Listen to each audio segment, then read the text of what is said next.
SEIU 121 RN executive director objected to the arbitrator's findings, saying nurses were permitted under their contract to go on strike. She called the arbitrator's decision absurd and outrageous. Which side are you on? Which side are you on? This comes out of Los Angeles, where union nurses with SEIU, Service Employees International Union Local 121 RN, went on strike back in 2020 over safety issues. And so there are, I think generally, even if you have a no strike clause, even if there are not specific provisions for it, I think you can strike over safety issues. Potentially. I don't know. I'd have to read about it. I need to ask a labor lawyer about it.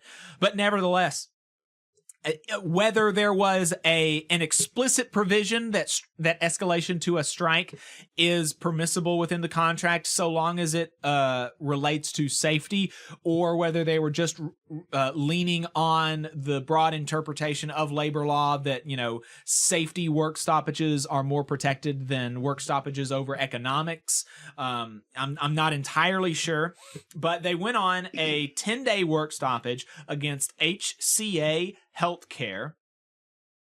This at Riverside Community Hospital. HCA stands for Hospital Corporation of America.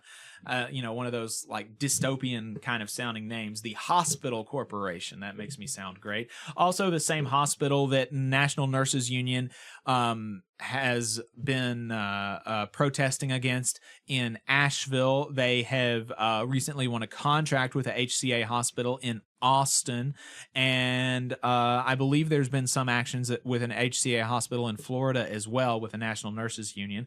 This is not the National Nurses Union. This is SEIU Local 121 RN. 10-day work stoppage during June of 2020 in an effort to force the hospital to increase staffing and improve safety as COVID-19 infections surged.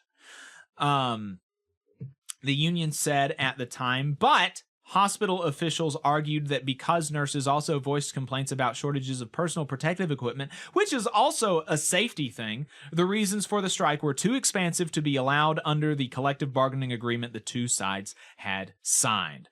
So that was the position of the hospital. They took it to an arbitrator, and an arbitrator sided with the hospital, issuing a $6.26 million fine to compensate the hospital for the cost of replacing workers who walked off the job. So the arbitrator is asking the union to pay the SCABS wages. I mean, this is just absurd kind of stuff here. SEIU 121 RN Executive Director Rosanna Mendez objected to the arbitrator's findings, saying nurses were permitted under their contract to go on strike. She called the arbitrator's decision, quote, absurd and outrageous, and said that the union is exploring options to contest the arbitrator's decision. So we're going to try to follow this story because this is one of those that could potentially have impacts for other folks. There was a big fine levied against the United Mine Workers of America during the Warrior Met strike. It was like $13 million. It was settled down to some $300,000. But, stuff like this really cannot be allowed to stand, and hopefully they are able to overturn the arbitrator's decision in one form or another, because it's just you should not be able to do that, to be able to fine a union $6 million to pay for SCABS wages when they went on strike over safety, right? There was nowhere, even the thing that the hospital alleges made the strike too expansive is that they were calling for increased PPE. There was nobody, it seems to me, is alleging that there was talk about, we need more money. No reason to suggest to me, I'm not an expert on this strike, but it seems to me that if there was anything to indicate that this was a strike over economics, that the hospital would be arguing that, and it does not appear that they are. It was a strike over safety, and yeah, it's just really, really wild.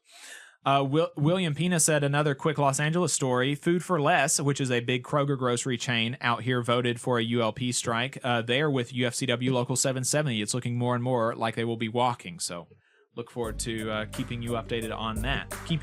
Look forward to you keeping us updated on that, William. Thank you. You just saw a clip from the Valley Labor Report. We are live every Saturday morning from 9:30 a.m. till 12:30 p.m. And we pride ourselves on keeping all of our content free to everybody so that we can talk to as many working folks as possible. If you support the work that we're doing, you think that it's important, you think that it's good, then consider making a monthly contribution to the project, and you can do that on our website, tvlr.fm. Which side are you on?